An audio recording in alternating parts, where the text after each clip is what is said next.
You ask Tiger to solve. This deals with linear equations with one unknown. The final result is x equals -4.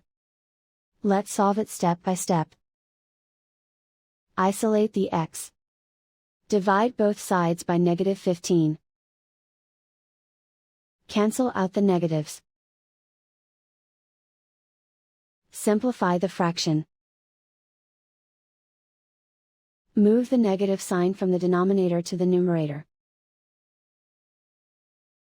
Find the greatest common factor of the numerator and denominator. Factor out and cancel the greatest common factor.